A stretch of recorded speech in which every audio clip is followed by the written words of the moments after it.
સાચું તો એ છે કે અમારું ખાનદાન અને પૈસાને જોઈને તમારા લોકોની નિયત બગડી ગઈ છે.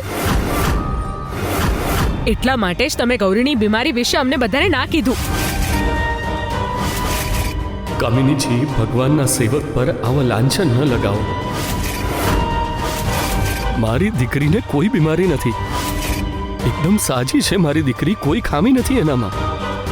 જો ડોક્ટર સાહેબ પોતે જ બોલ્યા છે કે કામના ભારના લીધે એની આ હાલત થઈ છે. હા, આવી જ મીઠી મીઠી વાતો કરીને તમે અમારા માતાજીને ફસાવ્યા છે ને. પણ હવે મારા પરિવાર અને મારા માતાજી સાથે હું કોઈ જ દગો નહીં થવા દઉં. તમે બધા જોઈ શું રહ્યા છો?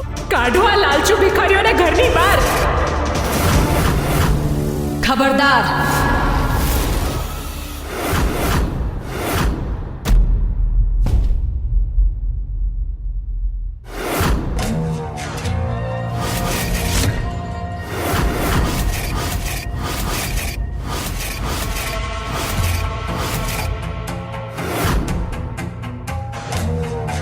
બસ બહુ થઈ ગયું.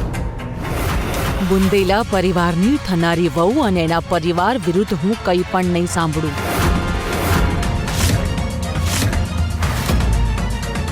માતાજી, આ ગૌરી છે ને? ગૌરી આપણા પરિવારની થનારી વહુ છે કામિની. હા માતાજી, પણ એ તો વાત પૂરી.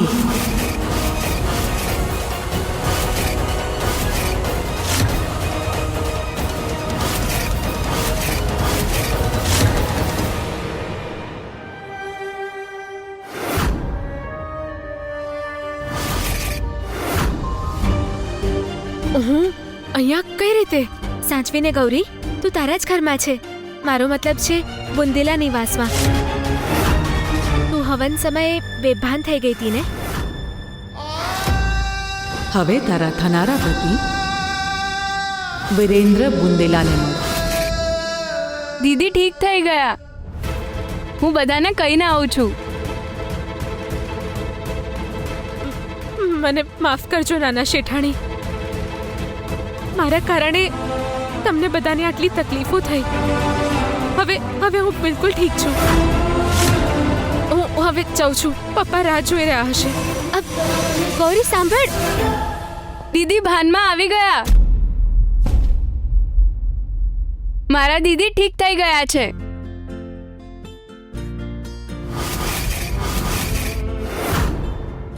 હું લઈને આવું છું ગૌરીને.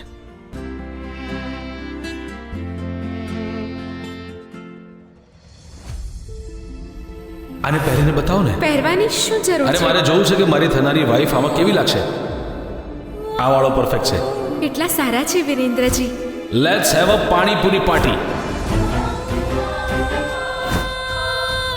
હવે તારા થનારા પતિ વિરેન્દ્ર બુંદેલાને મળ.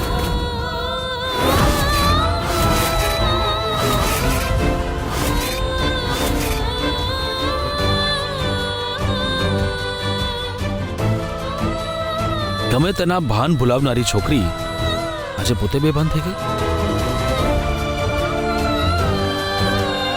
શું મિસ ધન્યવાદ, તમને ખબર પણ છે કે ઘરવાળા લોકો કેટલા ટેન્શનમાં છે. હવે તો સારું લાગે છે ને તમને?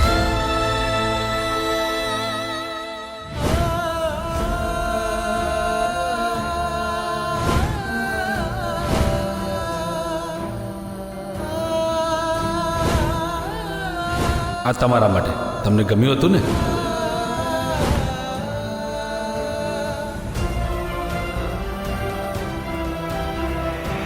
ગૌરી, ગૌરી ક્યાં ખોવાઈ ગઈ?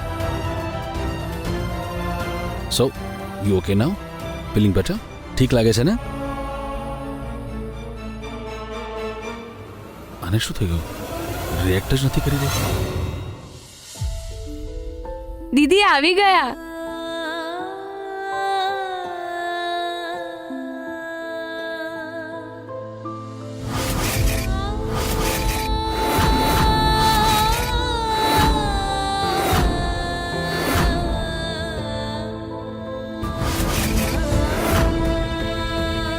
ગૌરી, આવ, પૂજામાં બેસ અને આ વિધિ સંપન્ન કર.